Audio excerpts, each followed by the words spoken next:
But it's with great pleasure that I welcome to the program President and CEO of Empowering Enterprises, Inc., a peak performance and corporate training expert, one of the top business speakers in the United States of America, and best-selling author of the book Sales Success, Motivation from Today's Top Sales Coaches, a book I understand he co-authored with the late Zig Ziglar. Mark Bowser. Mark, welcome to the program. Thank you, Matt. It's good to be able to be here with you. Yeah, we're glad you could take the time on this Monday afternoon. Time management and fatigue. There is a connection. I'm aware of it. I mean, time management is critical in my daily life and in the many hats that I wear. You being an entrepreneur, entrepreneurs, one of the great things about this country is entrepreneurial spirit in this country. People come from all walks of life. Why do we find that they come from all walks of life? Why is that? I think because that the entrepreneurial spirit itself is passion, and people come from different walks of life because they have different passions of what they want to do, which is great for the economy, great for us as a nation because we build different things. For example, President Donald Trump, his passion was real estate. Right. Have to tell you, Matt, that's not mine. Not mine either. But that's great. So we have you doing your passion, me doing mine, and President Trump, when he was in the free enterprise system, he was doing his. And that builds the economy when each of us take what we're excited about, take that passion, and begin to put it in the marketplace. And that's where the time management comes into it. And that's where the fatigue comes into it. The fatigue, let's if we could, let's deal with that first. Right. The fatigue is caused by disorganization, basically. Disorganization of our mind, which creates a disorganization of our actions. And if you've ever been there, and I have these days once in a while, is where you're doing 1,000 different things. Right. And you're jumping from one meeting to the other, to the next meeting, and you come out at the end of the day, you're exhausted because you felt like you were on the treadmill all day long. Oh, yeah. And that's what creates that fatigue and thus this organization. We're talking with Mark Bowser. He's a peak performance and corporate training expert. He's held prestigious seminars at Purdue, Ford Motor Company, the United States Marine Corps, Southwest Airlines. How does one manage that, though, Mark? How do you properly manage worker fatigue? I think it comes down to making it simple. What a lot of people that I find, what they do is they put so many things on their to-do list for that day that it is impossible for them to succeed. They put 25 things down, and it comes 4 o'clock. They have an hour or two left in their workday, and they're on number 3. Right. And so I think part of it is getting simple and setting priorities. I have a colleague. His name is Robert D. Smith, and great guy, great author himself. He has 2 things that he focuses on every day, and it's 2 questions that he asks himself throughout the day. And the first question he asks is, what's most important now? What's the most important thing that I can do right this very moment? And then he said the second question he asks is, and what's next? Right. And so he's focusing on just 2 things at a time. Instead of trying to focus on the 100-piece puzzle, he's focusing on the 2 pieces that are the most important right now. And so, Matt, I think that's what we have to do is we have to get simple and make sure that we're focusing on the 2 right things. If you notice, Robert, he says, what is the most important thing that I can do right now? Right, yeah. And I think most people don't do that. They think about what gets us on the treadmill is we think about what is urgent. Well, many times what is urgent is not what's urgent to you or to me. Sure. It is that person who comes in the office and says, Mark or Matt, hey, you got 1 minute?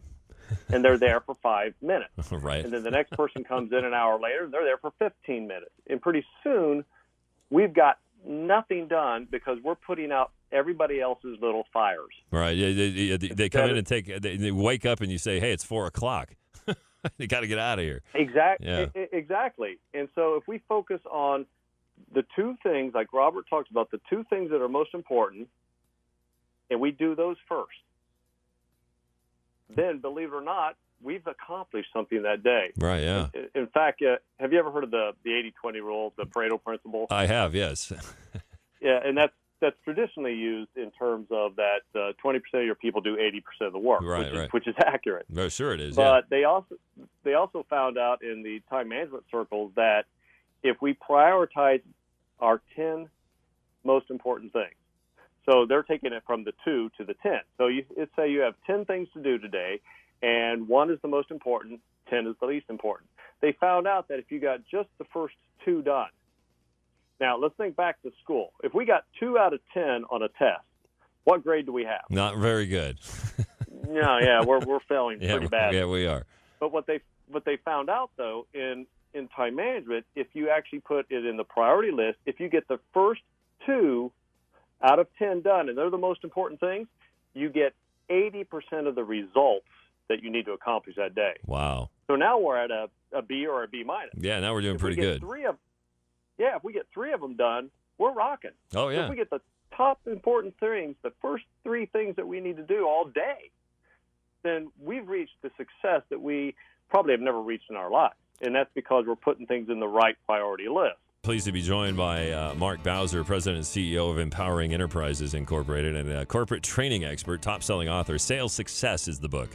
Motivation from Today's Top Sales Coaches, a book that he co-wrote with Ziglar, the late Zig Ziglar. Talking about time management and fatigue.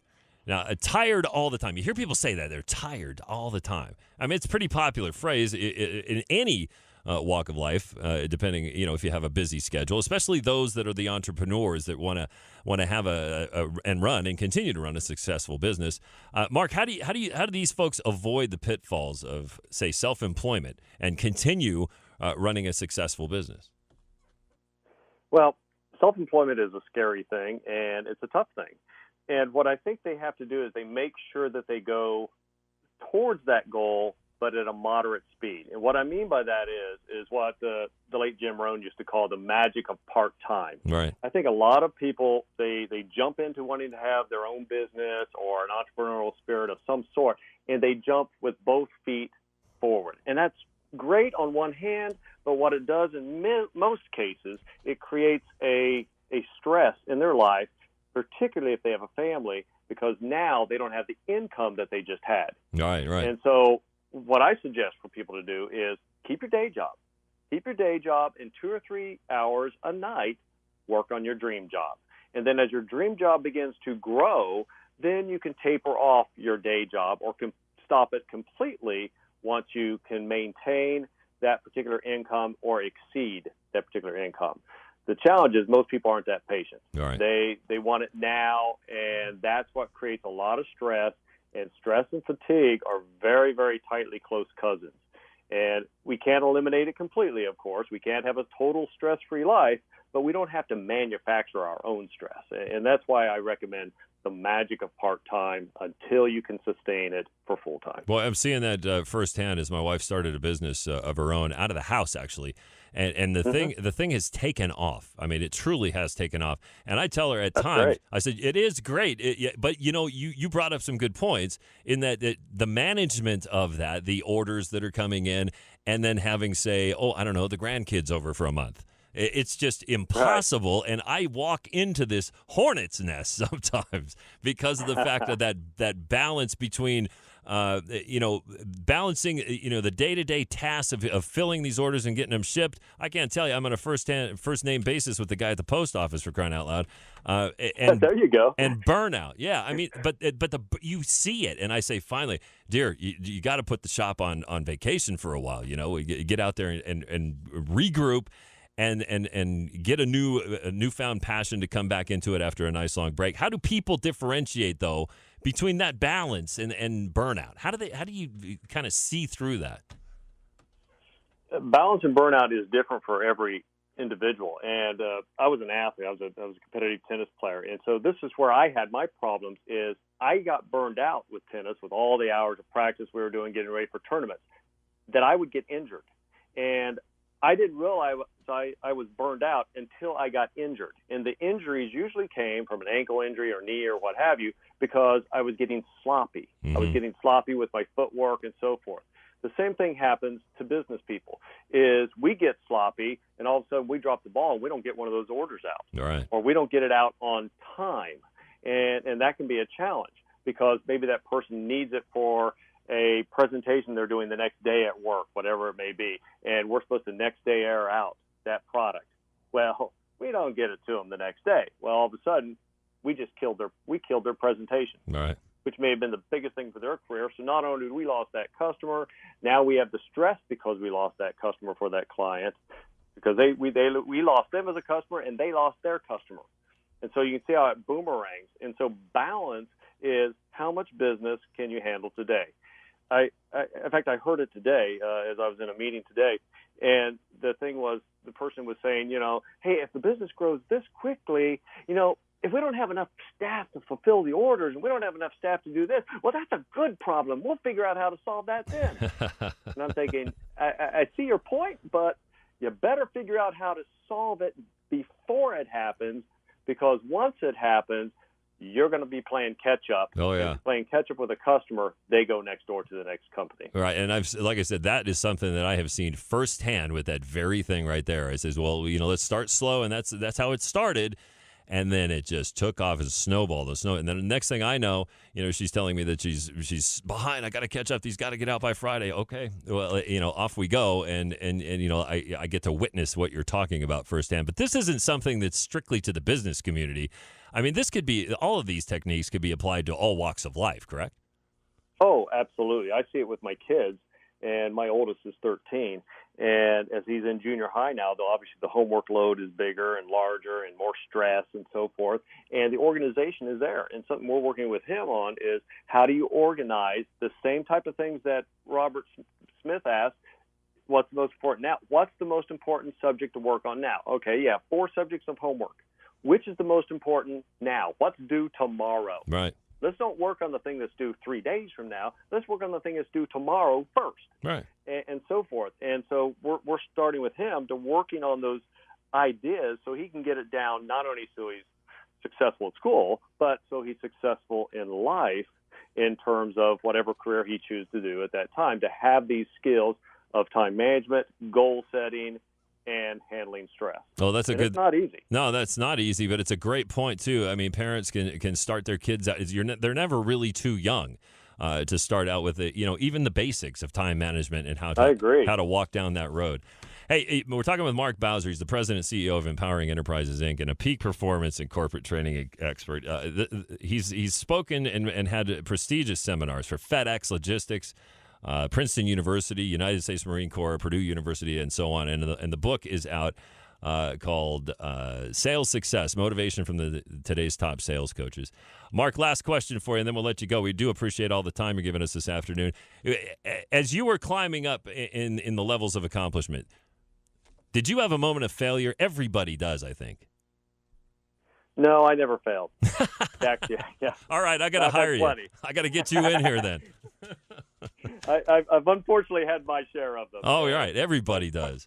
What was yours? My biggest business failure was putting all my eggs in one basket. I had one client that was just giving me gangbusters of business.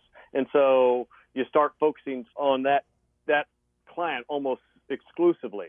And then all of a sudden, it dried up. Right. And all of a sudden, now you're thinking, ooh, what am I going to do tomorrow? Talk about what stress. What am I going to be doing next month? Yeah. Yeah, because now you're scrambling to make up for the business. So even if you get the big gig, let's say you make a product and you get it in Walmart, right, and that's the big time for you for your product.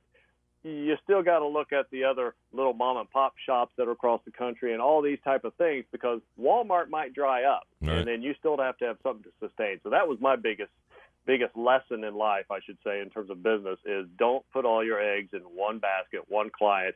Diversify within your strengths and keep diversifying within those strengths. Yeah, but there's a lot of truth to that. I gave radio sales a try once, and I had somebody tell me that very thing. Yeah, the big buys are always good, but if you have 20 of this kind of mid-level buys that are consistent and that are constantly going to be there, it's a whole lot easier to survive.